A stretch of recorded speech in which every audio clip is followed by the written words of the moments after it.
Mummy mummy, मुझे आज कोई सी कहानी सुनाओ ना। एक शमशानु नाम का देश था। वहाँ के लोग शिकार करने में अच्छे थे। उनके हाथों से कोई जानवर बचकर नहीं निकल पाता था। एक बार शिकार के लिए निकले शमशानु के लोगों के हाथ से यूनिकॉर्न बच निकला। यूनिकॉर्न जानवर दूसरे के मुकाबले काफी फुर्तीला था। मम्मी मम्मी, ये यूनिकॉर्न क्या होता है? एक सिंग वाला जानवर जिसके सर पर एक सिंग होता है, जो कि घोड़े जैसा होता है देखने में। फिर आगे क्या हुआ? फिर आगे लाख कोशिशों के बाद भी वो शमशानु के लोगों के हाथ नहीं लगा। तभी से वहाँ के लोगों को यूनिकॉर्न की तलाश थी। शमशानु देश का सरदार किसी भी कीमत पर यूनिकॉर्न का शिकार करना चाहता था। हरदम वो उसे पकड़ने का जाल बुनता, लेकिन नाकामयाब हो जाता।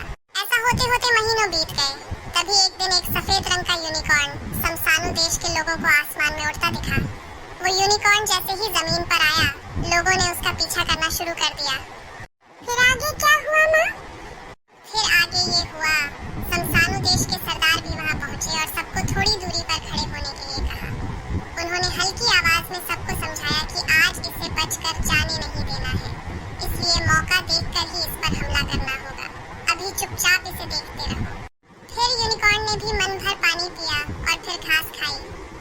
हरी हरी घास खाकर जब उसका पेट भर गया तो वो वहीं पर लेट गया। सरदार ने सोचा कि यही समय है यूनिकॉर्न को पकड़ने का। उसने लोगों को यूनिकॉर्न को पकड़ने का आदेश दिया। फिर सब एक लंबी सी रस्सी लेकर आए और उसे यूनिकॉर्न के गले में डाल दी। फिर आगे और पीछे के पैरों में रस्सी फंसाकर उसे खींचने लगे। तभी यूनिकॉर्न की नींद खुल गई। गले और पैरों में रस्सी देखकर यूनिकॉर्न ने चिल्लाना शुरू किया। फिर आखिर यूनिकॉर्न की मदद के लिए कौन आता? सभी लोग उसे पकड़कर ले गए और पिंजरे में बंद कर दिया। यूनिकॉर्न को पकड़ने से सरदार बहुत खुश था। उसने शाम के समय जश्न रखा। सभी लोग खुशी में झूमने लगे। जश्न के बीच में पिंजरे में कैद यूनिकॉर्न को भी लाया गया। फिर तभी पता चला कि पास के ही किसी इलाके में आग लग गई है। देखते ही देखते आग विकराल हो गई। लोग अपनी जान बचाने के लिए चीखते चिल्लाते हुए भागने लगे। लोग आग को बुझाने की कोशिश कर रहे थे, लेकिन आग बढ़ती जा रही थी। फिर आगे क्या हुआ माँ? और फिर आगे पिंजरे में बंद यूनिकॉर्न भी आग देखकर डर गया। वो फिर जोर जोर से चिल्लाया। इस बार उसकी मदद के लिए एक लड़का सैम आया। उसने यूनिकॉर्न से कहा, तुम चिंता मत करो, मैं तुम्हारा पिंजरा खोल दूंगा। फिर बहुत ताकत लगाने के बाद 5वीं बार में सैम पिंजरा खोलने में कामयाब हुआ। जैसे ही पिंजरा खुला, यूनिकॉर्न अपनी पीठ में सैम को बैठाकर आसमान में उड़ गया। सैम ने ऊपर से देखा तो आग बहुत भयानक लग रही थी। फिर उसने यूनिकॉर्न से पूछा, क्या तुम हमारी मदद नहीं कर सकते हो? देखो, आग कितनी फैल रही है, लोग मर जाएंगे। सैम की बात सुनकर यूनिकॉर्न आसमान से जमीन की तरफ उतरा। उतरते ही उसने अपने मुंह से ठंडी हवा फेंकी और आग बुझा दी। पूरे इलाके की आग बुझ गई। और फिर आगे क्या हुआ माँ? और फिर आगे आग बुझाते ही दोबारा यूनिकॉर्न सैम को लेकर उड़ा और उड़ते हुए दूसरे जंगल में चला गया। कुछ समय दोनों ने साथ बिताया और दोनों की अच्छी दोस्ती हो गई।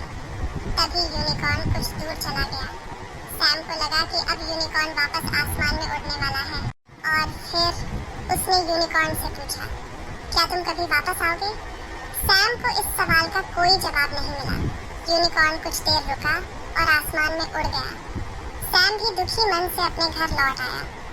लोगों ने उससे यूनिकॉर्न और यूनिकॉर्न की सवारी के बारे में पूछा।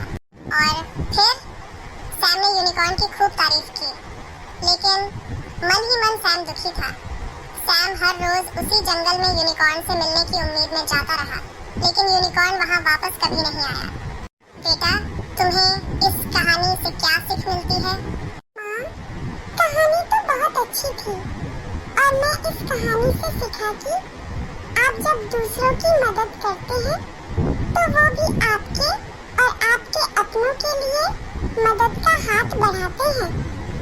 कहानी सुनने के लिए thank you. Please like and subscribe.